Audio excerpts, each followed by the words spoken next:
আসসালামু আলাইকুম। আজকের এই ভিডিওতে আমরা কথা বলবো এলিমেন্টরের কাস্টম আইকন নিয়ে।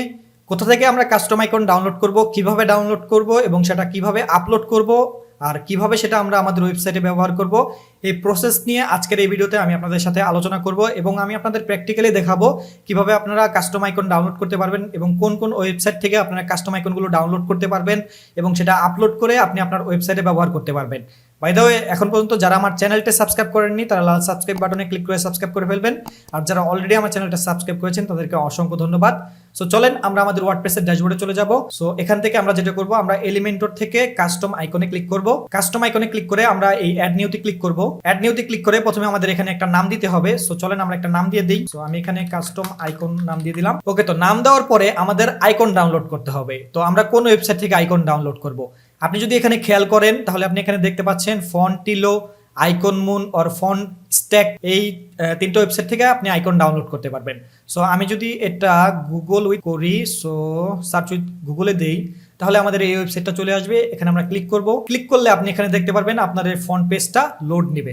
সো এখানে আপনি অনেক ধরনের ফন্ট পেয়ে যাবেন। সো আমি আপনাদের দেখাচ্ছি আপনারা এটা কিভাবে ব্যবহার করবেন। ধরেন আপনি এই আইকনটা নিতে চাচ্ছেন, সো এটাতে একবার ক্লিক করবেন। ক্লিক করলে দেখতে পারবেন এটা রাউন্ড আইকন হয়ে গেছে এবং সার্কেলের রেড কালারের একটা বর্ডার চলে এসেছে। সো আমি নিচে থেকে আরেকটা আইকন চুজ করি। আমি এটা চুজ করলাম, এটা চুজ করলাম, সো এটা চুজ করলাম, আর ধরেন এটা চুজ করলাম। সো আমি মোটামুটি 5টা আইকন চুজ করে ফেলেছি। আপনি যদি এই ডান কোণার উপরে খেয়াল করেন তাহলে আপনি দেখতে পাচ্ছেন এখানে আমাদের 6টা দেখাচ্ছে। সো আমাদের মেবি 6টা আইকন সিলেক্ট আছে। 6টা আইকন আমাদের না 5টা, এখানে 5টাই। সো আমি এখানে 6 মনে করেছিলাম। যাই হোক, এখানে 5টা আইকন আমাদের সিলেক্ট হয়ে গেছে। সো এখান থেকে আপনাদের একটা নাম দিতে হবে। সো এখানে আপনারা একটা নাম দিয়ে দিবেন। আপনাদের এরকম ব্ল্যাঙ্ক থাকবে, আমি অলরেডি এটা ব্যবহার করে ফেলেছি। সো প্রথমে আপনাদের এখানে একটা নাম দিতে হবে। সো আপনি এখানে যে কোনো নাম দিতে পারেন, কিন্তু নামের সময় খেয়াল রাখবেন আপনাদের যেন কোনো স্পেস না পড়ে।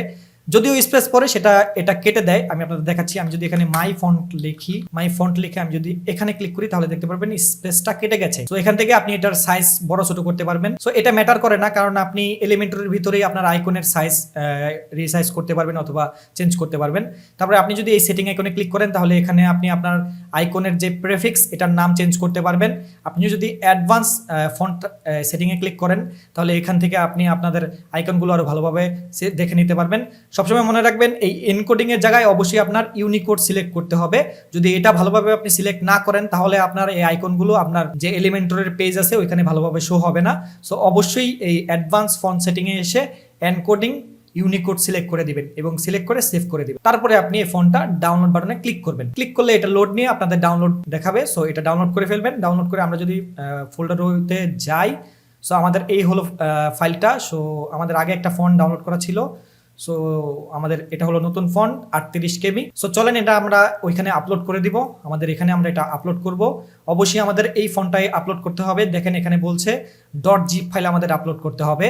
সো আমরা ক্লিক হেয়ার টু ব্রাউজে ক্লিক করব। এখান থেকে আমাদের এই যে ফন্টটা ছিল, সো এটা আমরা আপলোড করে দিব। তাহলে আমাদের এটা একটু রিলোড নিয়ে আপলোড হয়ে যাবে। ওকে, তো আপলোড করার পর আপনি দেখতে পাচ্ছেন এটা রিলোড নিয়ে আমাদের এই আইকনগুলো শো হয়ে গেছে। আমরা যে আইকনগুলো ডাউনলোড করেছি এটা এখানে শো হয়ে গেছে। সো এটা আমরা আমাদের ওয়েবসাইটে এখন ব্যবহার করতে পারবো। আমি যদি এলিমেন্টর থেকে টেমপ্লেটের ভিতর থেকে সেভ টেমপ্লেটে ক্লিক করে একটা নতুন টেমপ্লেটের ভিতরে আপনাদের দেখাই। সো আমি অ্যাড নিউতে ক্লিক করলাম। সিলেক্ট থেকে ধরেন আমি একটা সেকশন নিলাম। সো এখানে যদি আমি কাস্টম আইকন নেই, ক্রিয়েট টেমপ্লেটে ক্লিক করলাম। সো আমি আপনাদের দেখাচ্ছি আপনারা এটা কিভাবে ব্যবহার করবেন। ওকে, তো আমরা প্লাস আইকনে ক্লিক করে একটা সেকশন নিয়ে নিই। সো এখান থেকে আমরা আমাদের আইকন নিব। সো এখান থেকে আমি আইকনের যে উইজেটটা আছে এটা নিয়ে এখানে ছেড়ে দিলাম। এখন আমরা যেটা করব, এখানে হোভার করলে আপনি এখানে দেখতে পারবেন আইকন লাইব্রেরি, অথবা আপনি এখানে ক্লিক করলেও আপনি আইকনের লাইব্রেরি পাবেন।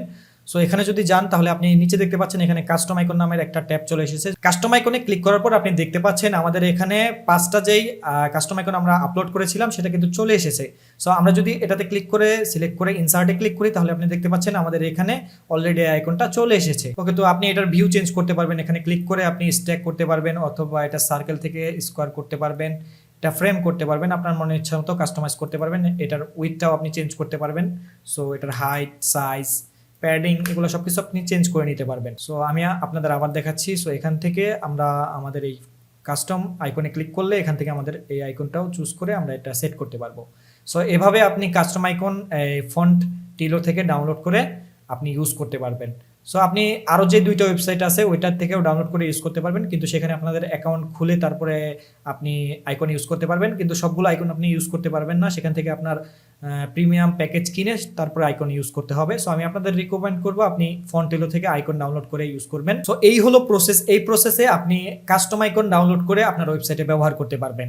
ওকে, তো এই ছিল আমাদের আজকের ভিডিওতে যদি কোনো কোশ্চেন থাকে তাহলে অবশ্যই কমেন্ট করে জানাবেন, ভিডিওটা কেমন লাগলো অবশ্যই কমেন্ট করে জানাবেন। তো দেখা হচ্ছে নেক্সট কোনো ভিডিওতে, সে পর্যন্ত সবাই ভালো থাকবেন, সুস্থ থাকবেন, আল্লাহ হাফেজ।